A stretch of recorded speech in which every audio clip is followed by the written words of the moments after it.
আসসালামু আলাইকুম। আমি সাগর বাংলাদেশে। আশা করছি আপনারা ভালো আছেন।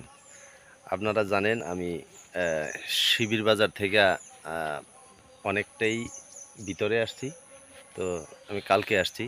এই যে দেখেন, এই যে পিছনের সাইডটা আমি আপনাদেরকে দেখাচ্ছি।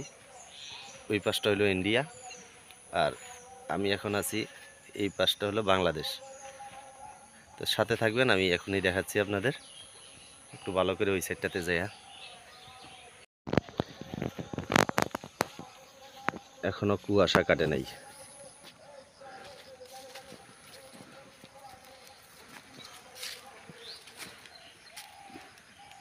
খুবই সুন্দর জায়গা, মজার জায়গা। এই বয়সে আল্লাহ যে কত জায়গায় নিয়ে গেছে, আলহামদুলিল্লাহ। খুবই সুন্দর জায়গা এটা।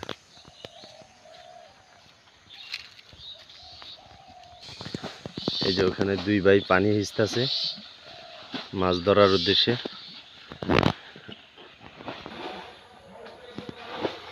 এই মাঝখানে কয়েকটা ক্ষেত পারিলেই এই যে দেখতেছেন, এই যে তার কাটার বেড়া, এই যে গাছগুলোর নিচ দিয়ে দেখা যায়। মোবাইলে কেমন দেখতেছেন বুঝি নাই, আমি সরাসরি দেখতেছি তার কাটার বেড়াটা। তো এখানে যে মুরব্বীর সাথে আমি কথা বললাম, উনি বললো যে এই যে সাদাটা দেখা যাচ্ছে, বলে যে এটা আমার ভাইয়ের বাড়ি। আগে যাওয়া যাইতো, কিন্তু এখন যাওয়া যায় না। এখন কোনো কারণে যদি যাইতে হয় তাহলে পাসপোর্ট করিয়া অন্য দিক দিয়া, যে দিক দিয়া যাওয়া যায় ওই দিক দিয়া যাইতে হবে। আগে নাকি এদিক দিয়ে সরাসরি আসা যাওয়া করতে পারতো, এটা সেটা।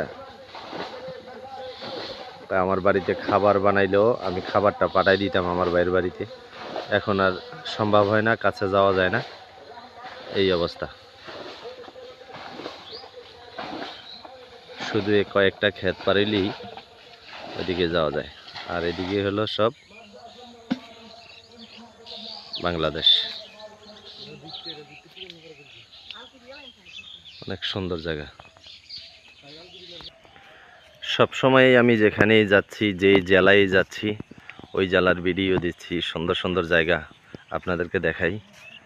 অবশ্যই সাথে থাকবেন, ফলো দিবেন, লাইক দিবেন অবশ্যই। আর যে ভিডিওটা ভালো লাগবে অবশ্যই শেয়ার করবেন।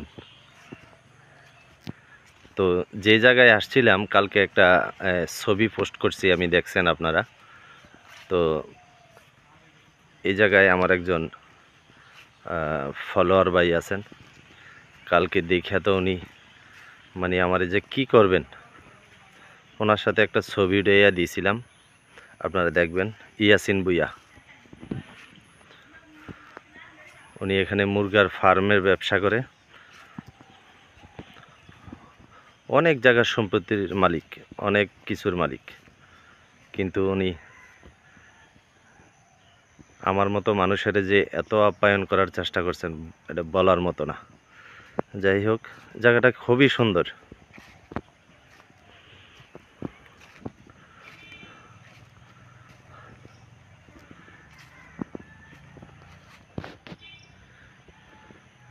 আপনারা যদি রাজি থাকেন বলেন, তাহলে এখানে আমি একটা গানের শুটিং করতে পারি। কি বলেন সবাই?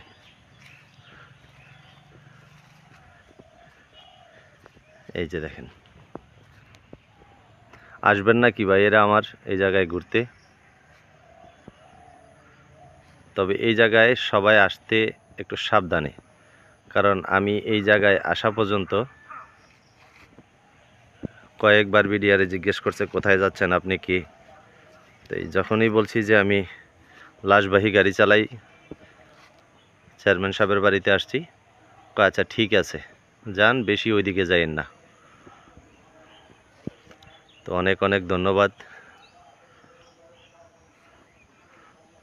আমার বর্ডার গার্ড ভাইদেরকে।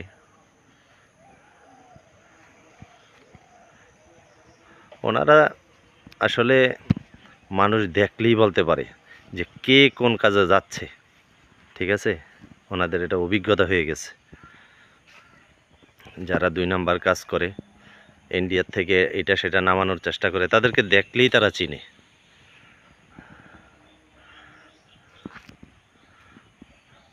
ঠিক আছে, শিবির বাজার বর্ডার থেকে সাগর বাংলাদেশি। আসসালামু আলাইকুম।